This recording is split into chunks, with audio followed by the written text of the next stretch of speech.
Good morning students. कैसे हैं आप? तो आज हम दूसरी इकाई की पहली कविता कह कविराय कवि गिरिधर जी द्वारा लिखित कविता पढ़ेंगे। तो चलिए हम कवि परिचय देखेंगे और फिर कविता का आशय। इनका जन्म एक अनुमान यानी एक एजम्पशन के अनुसार, यहाँ पे कोई फिक्स ऐसे इसके रिकॉर्ड्स नहीं मिले हैं, इसलिए उन्होंने कहा है अनुमान के अनुसार। इनका जन्म 1713 ईस्वी सन में हुआ था, यानी लगभग 17वीं सदी में उनका जन्म हुआ था। परिचय। गिरिधर जी की कवि कुंडलियाँ जो है वो बहुत प्रसिद्ध है। इन्होंने नीति, वैराग्य, अध्यात्म को ही अपनी रचनाओं का विषय बनाया है और जीवन के व्यावहारिक पक्ष का इनकी रचनाओं में हमें प्रभावशाली वर्णन मिलता है। जो व्यवहार की चीज़ें हैं, जीवन में जो व्यावहारिक बातें होती है, उनका ज़्यादातर वर्णन इनकी रचनाओं में, इनकी कविताओं में, कुंडलियों में हमें नज़र आता है। हमें बार बार एक शब्द यहाँ पर ध्यान में आ रहा है, कुंडलियाँ। तो वो क्या है हम आगे देखेंगे। इनकी जो प्रमुख कृतियाँ हैं, ग्रंथावली में 500 से अधिक 500 मोर देन 500 दोहे और कुंडलियाँ संकलित है। ये एक प्रसिद्ध कवि माने जाते हैं। तो देखिए यहाँ पर जो कुंडलियाँ हैं वो क्या है। कुंडलियाँ दोहा और रोला इनके मेल से बनती है। मेल यानी मिलाप। अभी दोहा और रोला, कुंडली को अगर समझना होगा तो दोहा और रोला के बारे में भी आपको जानना होगा। तो कुंडली में दोहा के अंतिम पद को रोला का पहला चरण बनाना होता है। जब हम कविता देखेंगे तब इसका अंदाज़ा आपको अधिक अच्छे से आएगा। कुंडलियों की जो एक विशेषता है कि जिस शब्द से ये शुरू होती है उसी से इसका समापन यानी एंड होता है। ये एक खास बात आपको ध्यान में रखनी है। ज़्यादा डीप में हमें इसके बारे में नहीं सोचना है। केवल आपने ये जानकारी जो है ये इस स्तर पर जाननी है कि कुंडलियों की जो शुरुआत है जिस शब्द से होती है उसी से उसका एंड होता है। कैसे, कविता में बताऊंगी। और कुंडलियों के माध्यम से उन्होंने अलग अलग सामाजिक जो गुण होने चाहिए उनको अपनाने की बात इसमें कही है। अभी देखिए, मैंने कहा था दोहा और रोला के मिलाप से कुंडली बनती है। तो दोहा का मतलब होता है ये एक अर्धसम मात्रिक छंद है। अभी ये मात्रिक छंद, वर्ण, मात्राएं, ये जो है बच्चों, ये थोड़ा हम कहेंगे उच्च स्तर की हिंदी भाषा का अभ्यास इसमें अपेक्षित होता है। आपको ये केवल जानकारी के तौर पर मुझे बताना है। इसमें एग्ज़ाम में इससे रिलेटेड आपको प्रश्न नहीं पूछा जाता है।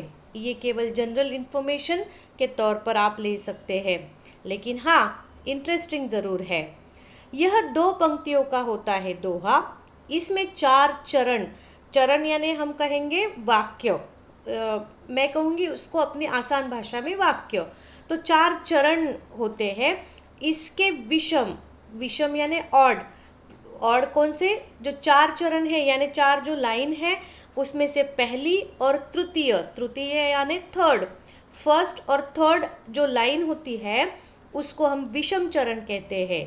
और सेकंड और फोर्थ जो लाइन होती है उसे हम सम चरण कहते हैं। तो देखिए, दोहा का मतलब होता है कि विषम चरण में 13 मात्राएं और सम चरण में 11 मात्राएं आनी चाहिए।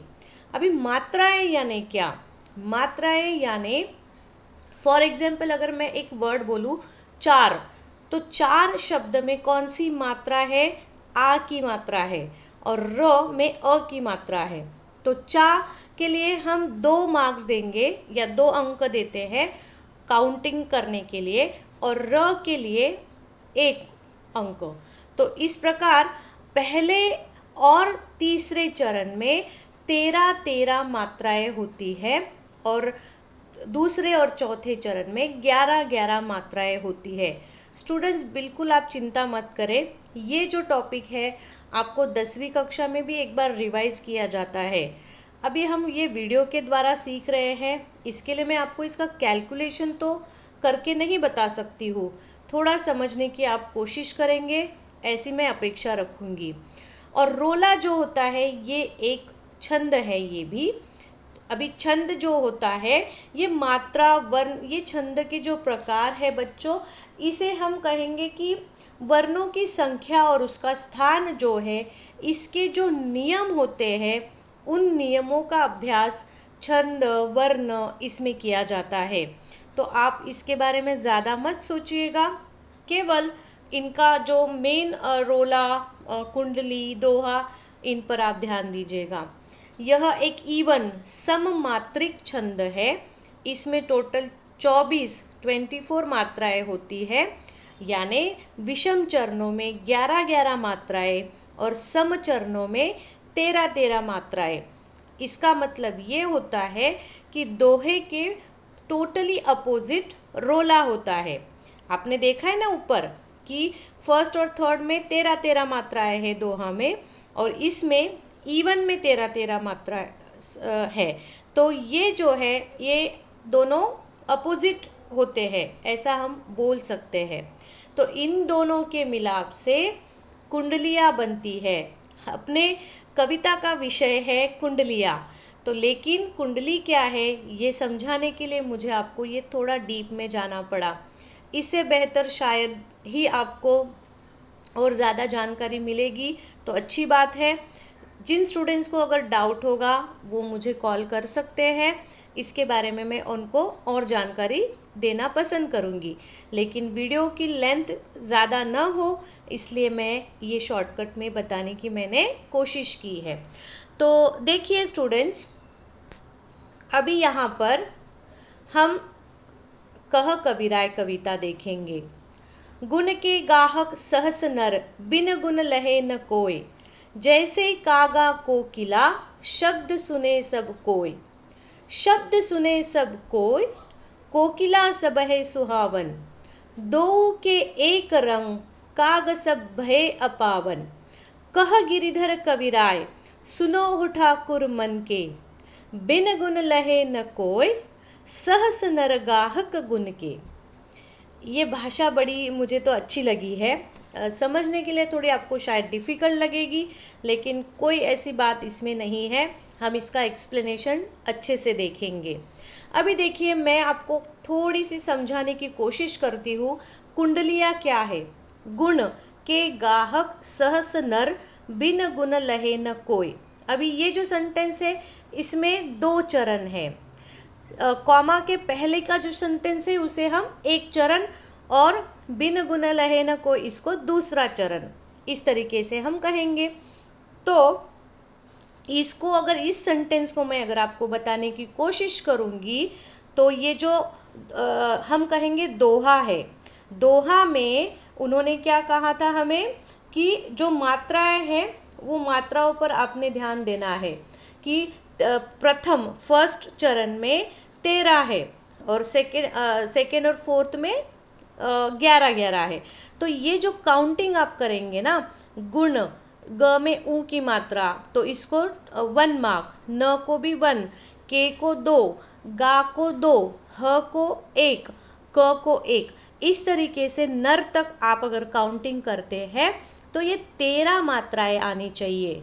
फिर सेकेंड 11, फिर थर्ड अगेन 13, और चौथा जो है शब्द से लेकर कोई का ये वापस से 11। आप ट्राई करके ज़रूर देखिएगा स्टूडेंट्स। तो ये जो है यहाँ पर उन्होंने दोहा और रोला का मिलाप किया है। अब देखिएगा हमारी बात उन्होंने क्या कही है कि जिस शब्द से कुंडली शुरू होती है उसी शब्द से इसका अंत होता है, मतलब कुंडली कंप्लीट होती है। देखेंगे आप, गुण के गाहक से शुरू हुआ है, गाहक गुण के कंप्लीट हुई है ना। तो ये मज़ा या ये बात इस कविता की या इन कुंडलियों की मुझे बड़ी अच्छी लगती है। तो चलिए अभी हम कविता का अर्थ भी समझेंगे कि इसमें कवि क्या कहना चाहते हैं हमें। हाँ, कवि कहते हैं कि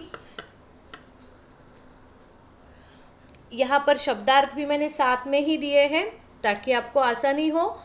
हजारों लोग जो होते हैं वो गुणी व्यक्तियों को ही पसंद करते हैं।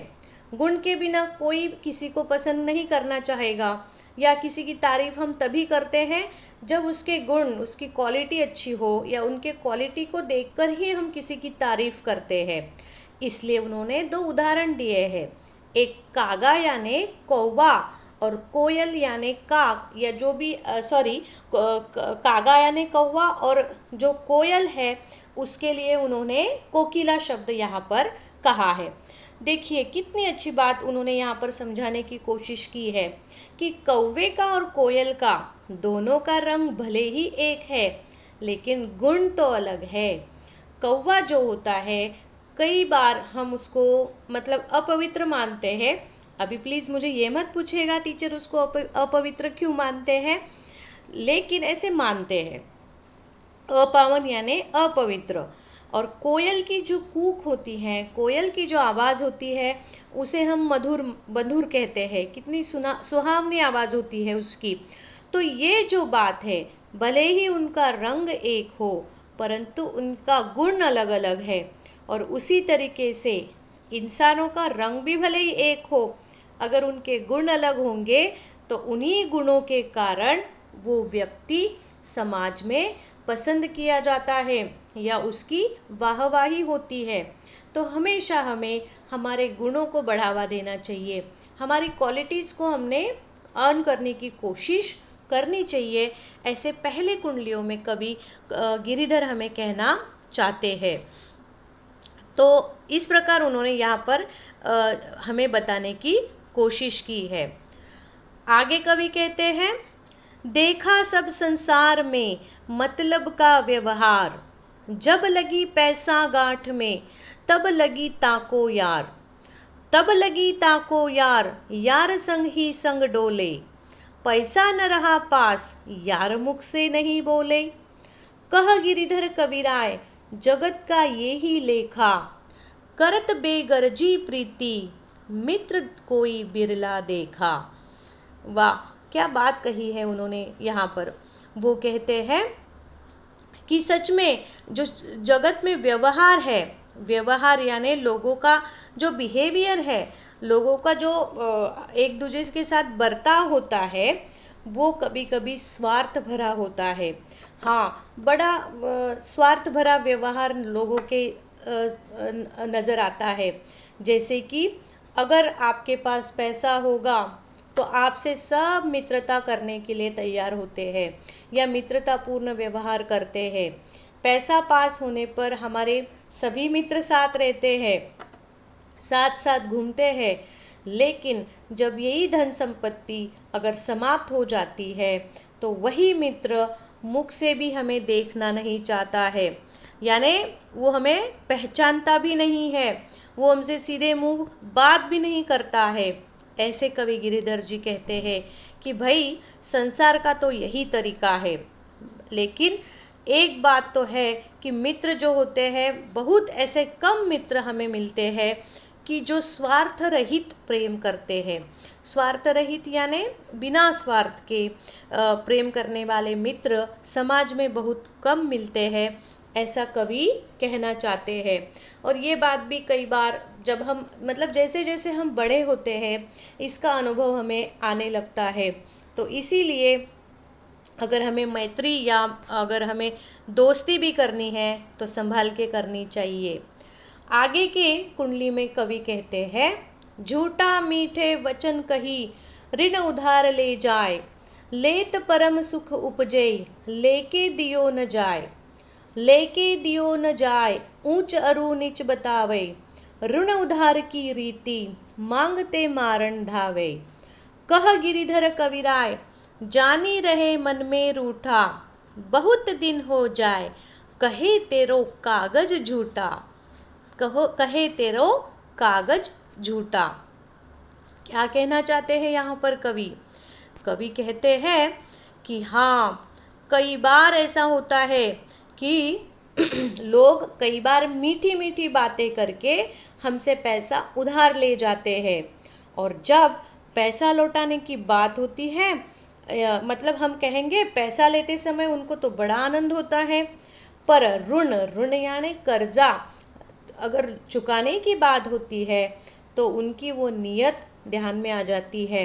पैसा लौटाने का समय आते ही वे अलग अलग प्रकार की बातें करने लगते हैं, और यही बात उधार लेने वाले लोगों का व्यवहार वो यहाँ पर दर्शाना चाह रहे हैं कि भाई पैसा वापस मांगते समय वो सीधा मारने को दौड़ते हैं। कौन सा कागज, कौन सी लिखावट, मैं इन सब चीज़ों को बिल्कुल नहीं मानता हूँ, जाओ तुम्हें क्या करना है करो, ऐसे भी लोग समाज में होते हैं। कभी ज़्यादातर उन्होंने समाज का जो व्यवहार है, जो लोगों की स्वभाव है, उन बातों पर उन्होंने जोर देने की कोशिश की है, ताकि ये पढ़कर हम समझ सके कि ऐसे सिचुएशन में या ऐसी परिस्थिति में हमने कैसा बर्ताव करना चाहिए, ये भी बात हम समझ सकते हैं। तो ऐसे झूठे या स्वार्थी लोगों से हमने दो हाथ तो दूर ही रहना चाहिए। खैर, ये नीति उन्होंने लोगों की बताई है कि पैसा लेते समय तो उन्हें बड़ा आनंद होता है, पर जब चुकाने की बात आती है तो कागज झूठा करने की बात भी करने से वो नहीं डरते हैं। ये बात यहाँ पर कवि ने हमें कही है, मतलब बल्कि मारने को दौड़ते हैं, ऐसा उनका मानना है। तो बच्चों, मैं ये कविता लंबी है, काफ़ी बड़ी है, तो इसलिए मैंने इसको 2 हिस्सों में बांटी है। कंटिन्यू करके मैं दूसरा वीडियो भी साथ में दूंगी। तब तक अपना ध्यान रखिएगा। Bye bye.